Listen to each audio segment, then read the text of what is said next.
Well, hello everybody, and welcome back to G Bear's Off-Grid Ways, a homestead in the desert. And we're going to continue with solar cooking methods and that kind of stuff. Right here, I'm working with started with a first sheet of metal here, and I've got four pieces like this stacked here, and they need to be cleaned up and polished a little bit so that they have a higher mirrored finish.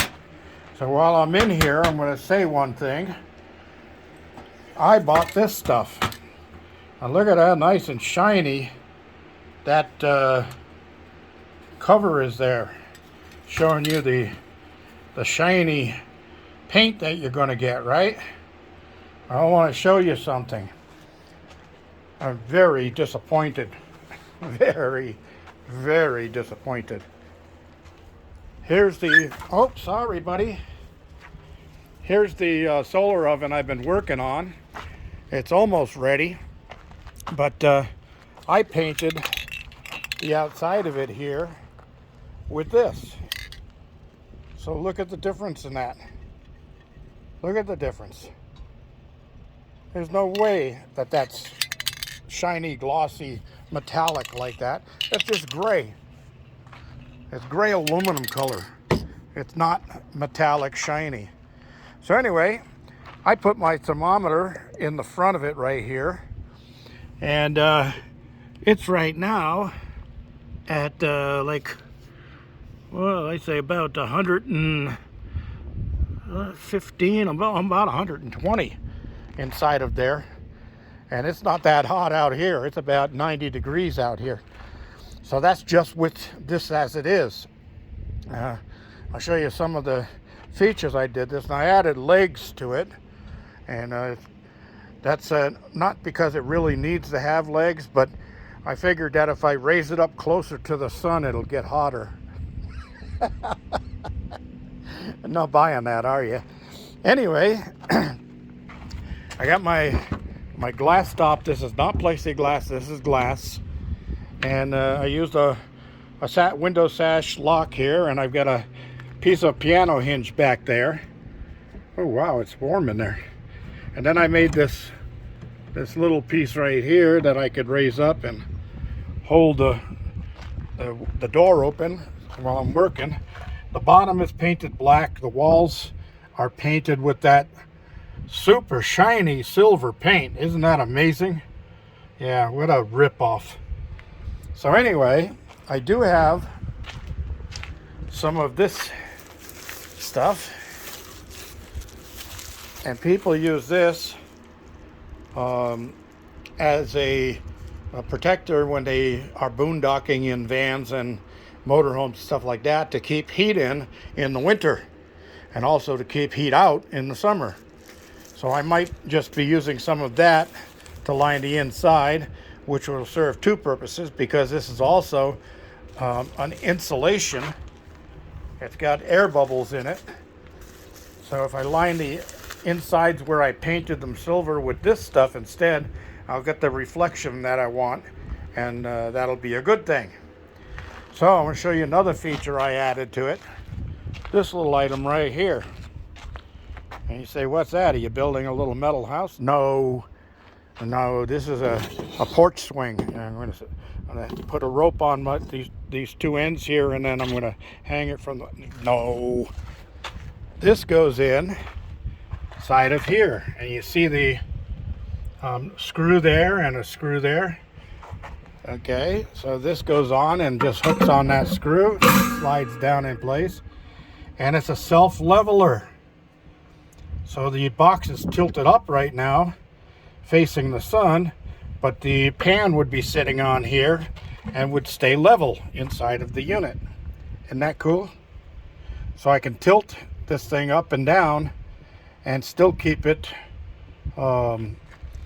keep whatever's in the pan level so it doesn't spill out.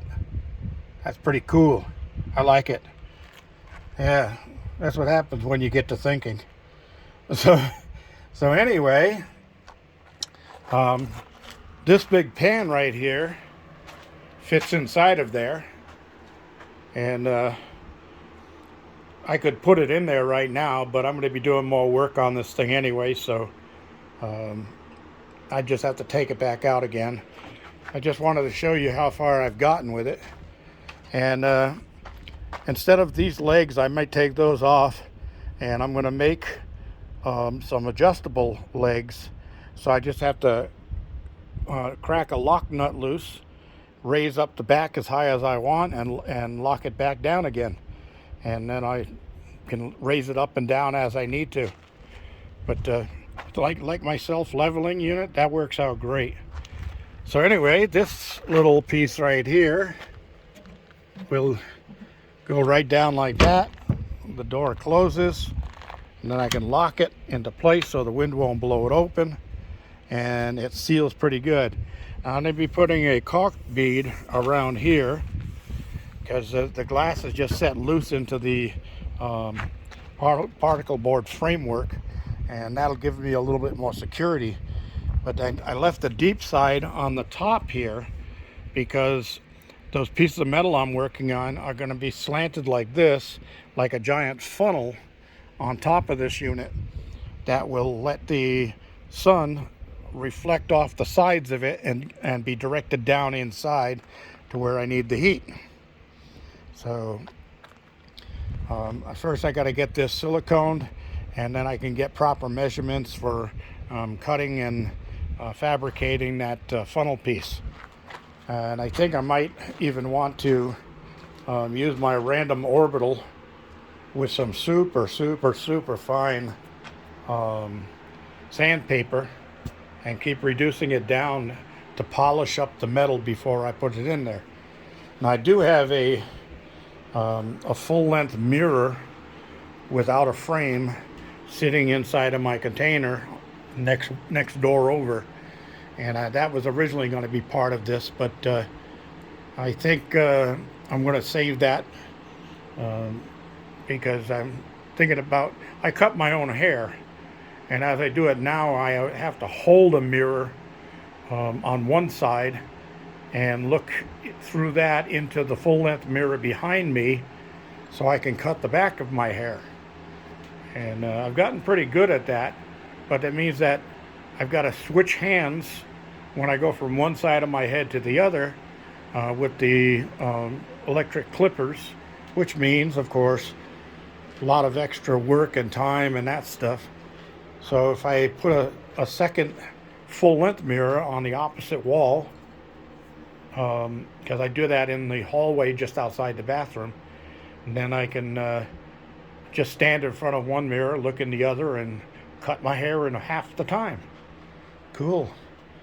So anyway, that's about all I have for today. I'm also going to be putting handles on the sides of this thing so it's easy to pick up and move. And I did have a set of roller wheels I was going to put on the bottom, but that's going to make it too precarious. It'll slide around and could get blown over in a wind. So I think I'll go with the adjustable legs so it's nice and stationary and solid in place. Anyway, that's it. I'll let you all go back to whatever you were doing. Questions and comments down below. And we're going to have to get my solar distiller back up and running because I've had a lot of questions about that. And when talking about desalination and so forth and so on. Go back and check the comments. I'd be interested to hear that, what's going on with that. Anyway, that's all I got. G-Bear, thanking you. Don't forget your thumbs up. Don't forget to share and subscribe. Those are very, very important. Sharing and subscribing. And I'm almost at 8,000 subscribers now. I'm going for the 10,000. Yes, and I want to sprint there. I don't want to lazily, slumly walk down that way. I want to sprint there. All right. Thanks for helping me. This is G-Bear signing off.